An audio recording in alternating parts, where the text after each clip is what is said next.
Hey everybody, welcome back to my channel here, Hawkeye Reactions. Today this is part two of AB Talks with Chris Martin. We did the first part of this interview, you guys. A little over half the interview. Learned a lot of cool stuff. I love these interviews. I mean, they just give you such an insight into like who these artists are and these people. And Chris is absolutely an amazing human, and it's so cool to see his perspective on life and the world and all that. So we're going to continue this interview here with part two. We're going to pick up right from where we left off the last time, you guys. And let's continue this journey together. Without further ado, let's do it. That's a beautiful story. Yeah. What does love mean to you? Love means, first of all, being very kind to yourself. And unless there's some crazy sociopathic thing or some super trauma that makes you do something terrible, to accept yourself, whether you're whatever you might be, to love yourself first of all. That, I think, makes it much easier to accept everyone else for who they are and let them be who they want to be. So I think maybe love is quite a lot to do with acceptance. Yeah, it's not a bad view on that. Okay. I think love is not wanting anybody to suffer and doing everything you can to stop suffering in yourself and in other beings. Maybe, I don't know, I'm making this up on TV. But that's the No one cool ever thing. asked me that before. Oh, really? Yeah.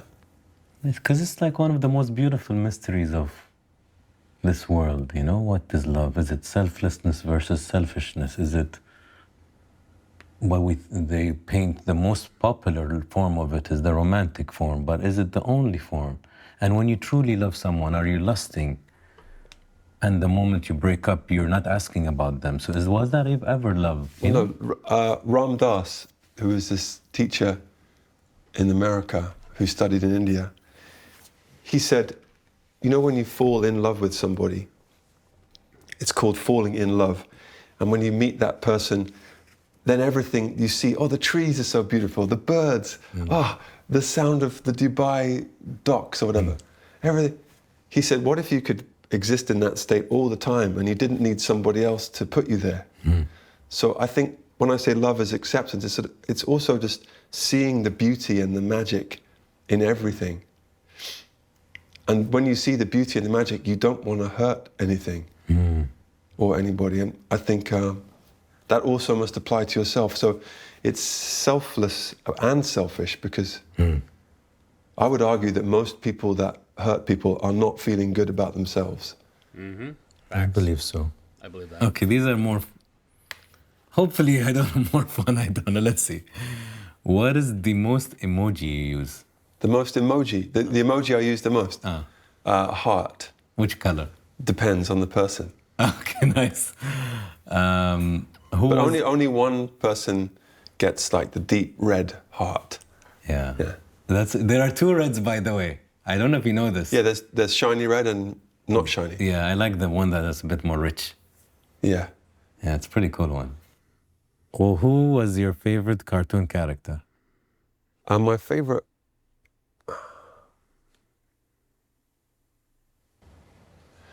Well, I think I have to say Homer Simpson. Okay. Yeah. Why? I just think he's one of the most beautifully constructed characters in all of creativity, because he's so human and does stupid things and makes mistakes, but his heart is good. He'll always make the right decision in the end. And I think maybe that's why he's so popular. I think that's all of us. Not gonna lie, guys, I've never seen a full episode of The Simpsons. My parents didn't allow me to watch it growing up, so and I just never really got into like the animated stuff. I watched some cartoons when I was like a kid, but when The Simpsons were going, I was like a teenager, and I just was out doing other things. I didn't really watch much TV or cartoonish type stuff, which I know Simpsons isn't really like a cartoon, but kind of a fun fact there, you guys. He'll always make the right decision in the end. And I think maybe that's why he's so popular. I think that's all of us, we hope.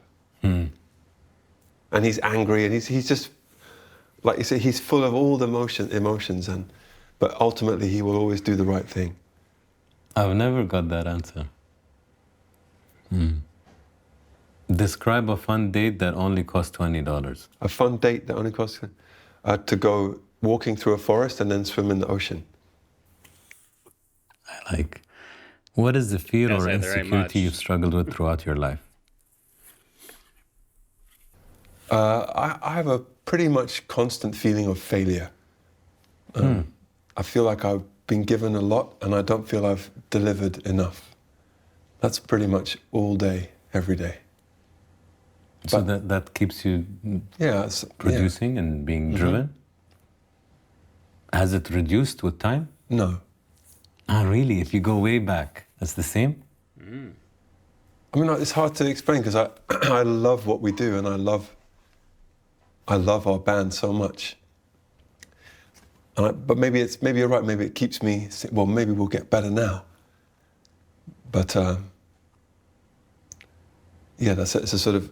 I hold both. I hold that we're amazing, and I hold that I should have done a lot better. Okay. If you could wake up anywhere tomorrow, where would it be? Yes.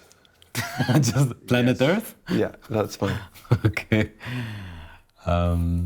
What's the most important lesson you learned from fame? From fame, that doesn't mean anything. What is it? No, I'd say so. It's not being famous at all. It's what you do to be famous or not famous. Like, it's the thing, not the fame. Meaning there are incredible nurses who are not famous, but they are to be celebrated.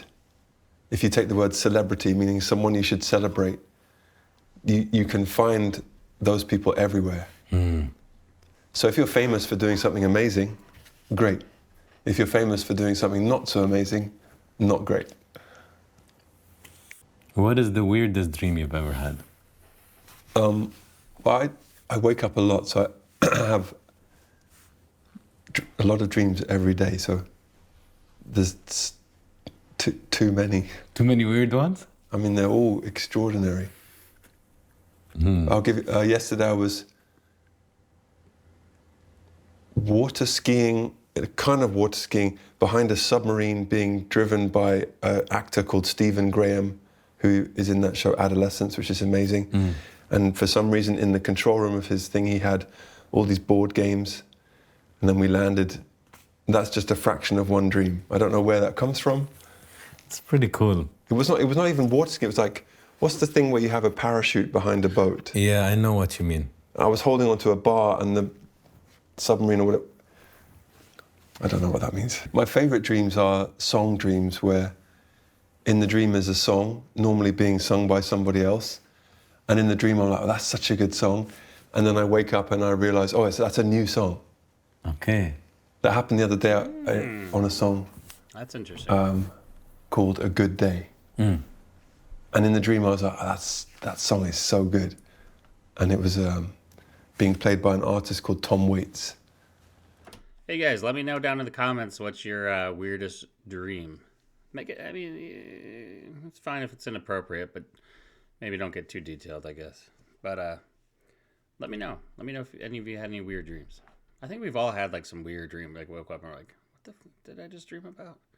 The most depressing ones to me are when I wake up and like I hit the lottery or something in my dream, and I'm like, I got all this money, and then I wake up and I'm like, oh dang it, that was just a dream.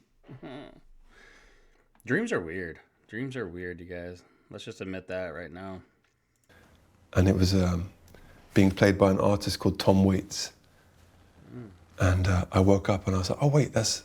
So then I went to work it out. Those are fun dreams. What does the voice in your head sound like? Well, that goes back to our first... It's a lot of voices. And I'm trying to learn to be the listener. Yeah. What used to make you happy and doesn't make you happy anymore? Chocolate. Really? Yeah. You don't have chocolate anymore? I do, but in a different way. And maybe that's not true. Maybe it didn't make me happy. I would have said sugar, but I don't know if it really made me happy. And I think it still makes me a bit happy. So I'm not really answering your question. No. I don't know. Okay. I don't have an answer for that question. This I think you like. If you could teach every child in the world one lesson, what would you teach them? That's the best question ever.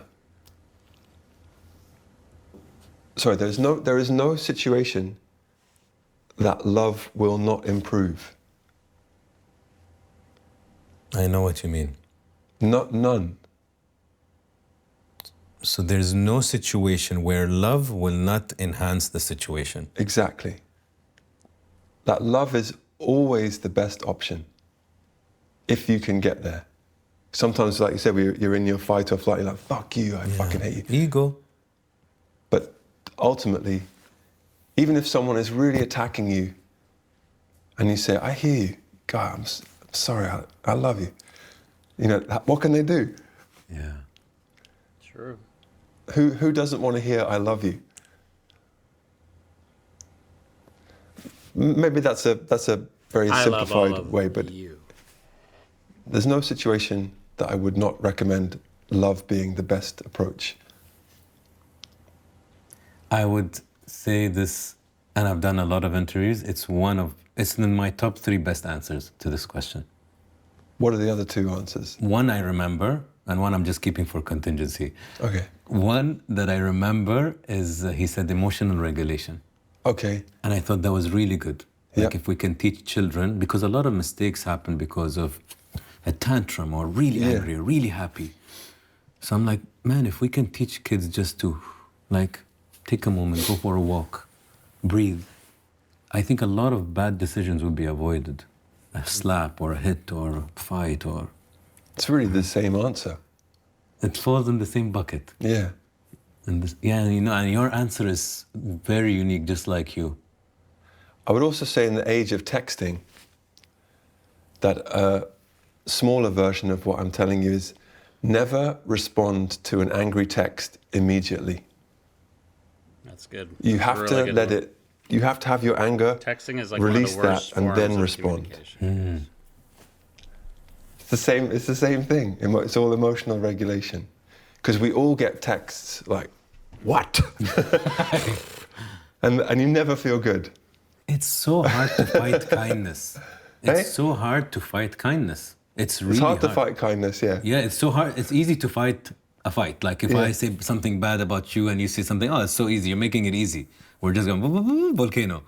But if you just, it's like water and fire. In any healthy relationship, when one of us is fire, the other has to be water. Otherwise, Yeah. but if somebody says, you know what, I love you, I'm not leaving, I'm just gonna go for a walk, I still respect you. Yeah, But that's beautiful. Can I go for a walk? Because I don't wanna say something to her because I actually love you. You go, 20 minutes. Wouldn't that be great if we could all do that all the time? At least more. Maybe More. never, not always, Yeah. but more. Well, all of these things are aspirational. Yeah, but achievable, huh? We can try. Okay, so which 3 people, dead or alive, would you choose to have dinner with on a table? Bob Marley, Okay, nice. I think just him actually. Only you 2? Yeah. Why? I don't know, there's something about Bob Marley for me that's like the perfect, no humans are perfect in their imperfection. Of course, he was a human man. But I think that the fact that his parents were who they were and that one was a white plantation owner and a Jamaican lady, and it can't be a mistake that the child they had has brought more peace to the world than any other musician. That you can go anywhere in the world and play Bob Marley and people will not be upset, they will be into it. There's just no... I walked past someone yesterday playing bass on the river here. He was just playing bass to a Bob Marley song. Could You Be Loved, I think. But if you went to Iceland or you went to Sudan or to Korea or to Colombia, and he said, do you mind if we listen to... Everyone will be like, okay. And that is magical. And he was a product of trauma and conflict, and the music he sings about is really, it's about freedom, of course. Everyone should be free. And it's about love. So just Bob Marley, please. And Rita, his wife, actually.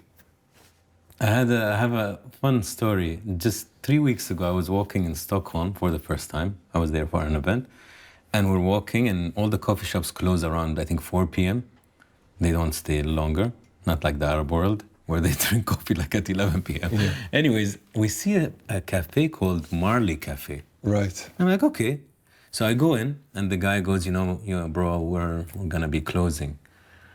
And he's like, where are you from? I said, I'm from Dubai. He's like, yeah, I became Muslim recently. I'm like, okay, hi. And we start to talk. And he's like, you know what? And I see all Bob Marley posters and Bob Marley shirt. And it's beautiful, because I like Bob Marley, so I have all of that. I'm like, what's going on? And he goes, I used to be the young DJ with him. Wow. And I'm like, okay, that's pretty cool. So he starts to show me all his Facebook pictures, like old pictures. And he's like, you know what? I'll make you a coffee. That's nice. Just stay. And he makes us a Jamaican beans coffee. And we have this beautiful chat. And he's like, no, don't post me on social. I like my piece this way. And I love just chatting with it. Because I told him, can we do like a quick street interview? You have an interesting life. He's like, no, just like, let's just take a normal picture, but I don't want to talk. I don't want any popularity. So it was a nice moment, like how random. In Stockholm, a Marley Cafe with the DJ who used to sometimes play. Right, but there you go. Bob Marley united a guy from Dubai and a guy from Jamaica and in Sweden. Yeah. That's magical to me. Bob Marley sort of transcends all of the made-up division that we have. You know what I think is pretty cool, Chris? When what you do for a living is bigger than the genre you're in. So Muhammad Ali, bigger than boxing. Yeah. Coldplay, bigger than music. Not being nice. You are. No. I'm not that flattering. Let's leave Coldplay out, because how come I can't comment on that? No, you don't need to comment. Bob Marley, for sure. I can share what I feel towards you, and I hope you take a compliment when it's genuine. You are doing something with your fame. You are trying to. I've been listening when I go to your concert. I see what you're trying to do with the small details, with the inclusivity, with who comes on stage, whether she's a hijabi or not, whether she's from another country, and they speak, and you're giving people a moment. And I think that's beautiful in sometimes, like you said, a turbulent world where you sit there, you have how many nationalities in your concert? That's crazy. 2. Okay, I don't think I've ever told anyone this. I'm going to tell you this. I try and approach all people with love, even people I don't agree with or have hurt me or I've hurt them or something, or who hate our music or who hate whatever.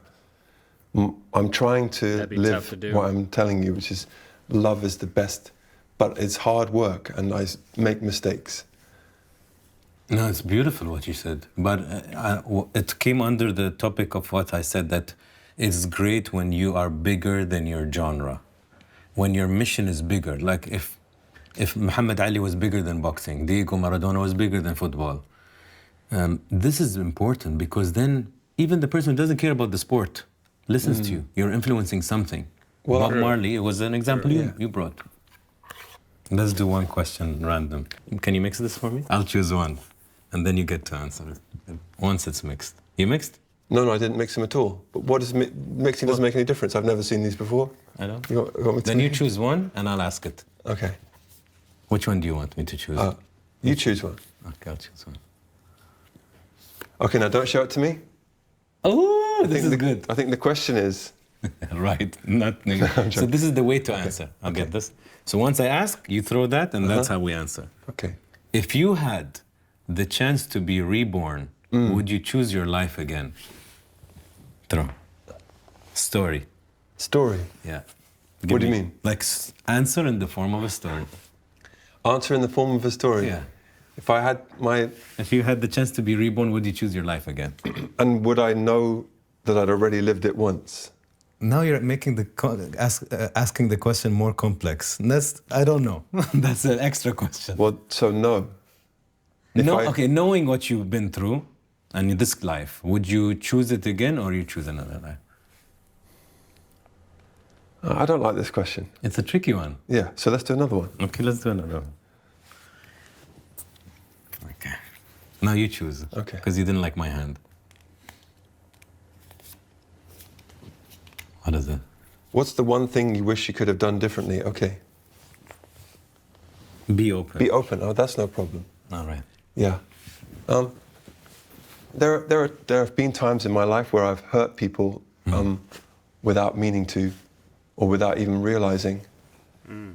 Going back to school even, sometimes when I was not happy, I think I was probably mean to a couple of people, not very often, but even once is too much.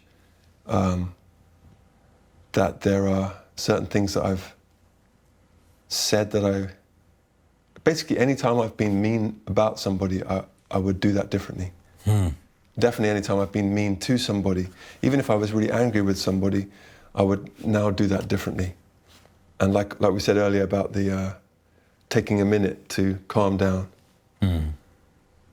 So the times when I've been led by fear or anger, I would have tried to wait until the fear and the anger had subsided before communication. What is Good a thing answer. that you're holding on to, but you know you should let go of?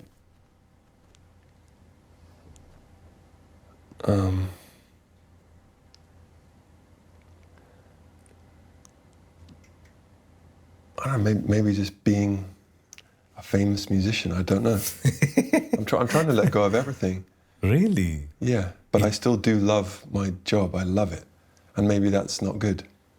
Do you not love what comes with it as a package, like the No, I tax? love all of it. Ah. Even all of the nonsense. I'm so grateful. I love it. I love our band. I love what we do. I love the songs that come through. I love where we get to go. I love the view of the world that it gives us. I love that we see in South Korea the same reaction to a song that we see in Argentina, that we see in Abu Dhabi, that we see in Washington, D.C., that we see in Scotland. So we see the thing that connects humans more than most people see. That's true. That's a cool I answer. love it. But so maybe that means I'm attached to it and Don't want to give it up yet. So you'd answer it that you want to let go of that, but not? well, I want to, How can we I don't know. These are deep questions.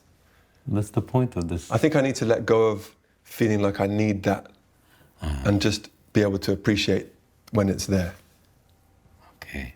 So not to be attached to needing it, Just wanting it.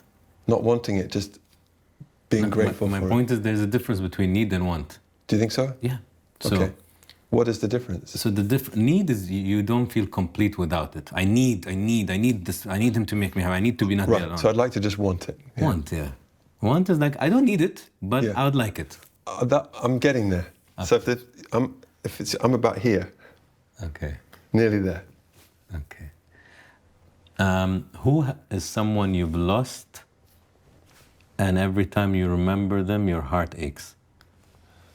In terms of death or romance? That. Actually, the interesting thing is with romance, it's like they're still here, but it's grief also. Yes. In many ways, it's worse. Because they're there. Yeah, you're right. But then not, because you can be friends or something. Who knows? No, passed away. Well, but even we don't even know the answer to that because Where are they? you could see them again. We don't know. But in terms of you asking who the person is, Who's someone that passed and every time you remember them, your heart aches? there's a few people. I've lost a few friends actually over a number of years. But I had a very, very close friend called Matt, who was really like, he was my trainer for a long time actually. But he was a beautiful guy and we would meditate together and do, we also learned a lot of stuff together, yoga and meditation and breath work and a lot of the tools that really helped me I learned with this guy, Matt. And he got cancer in his arm, age 38. And he died 18 months ago. And that's the first person I've ever been with when they died. And my heart aches only because it was so fun to hang out with him every morning, and we would train and meditate and go in the ocean if we were by the ocean. And so it was almost like having a play date in my 40s. So I miss my play friend. But I'm so grateful because my best male friends are all still here, touch wood. In terms of the rest of the band and Phil. And when was the last time you hugged your dad? 3 days ago. Nice. Yeah.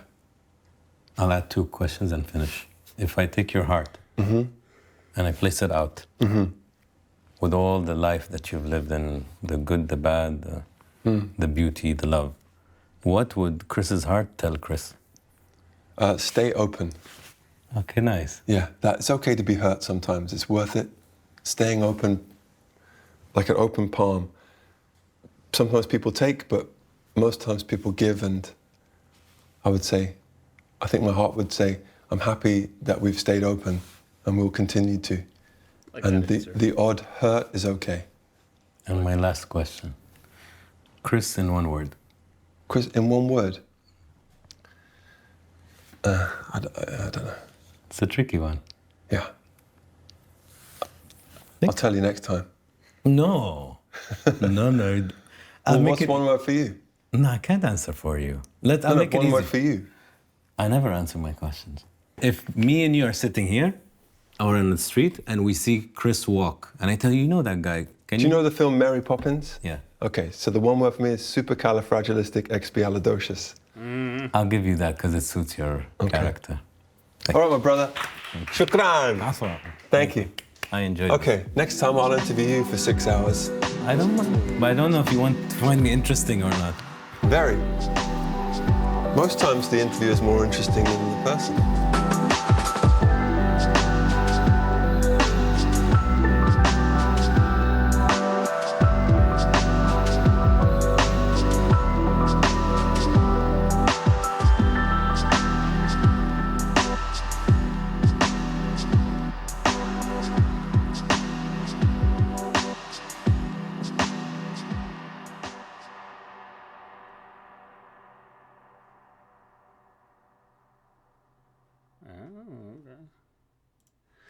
All right, you guys, that was AB Talks with Chris Martin, part 2.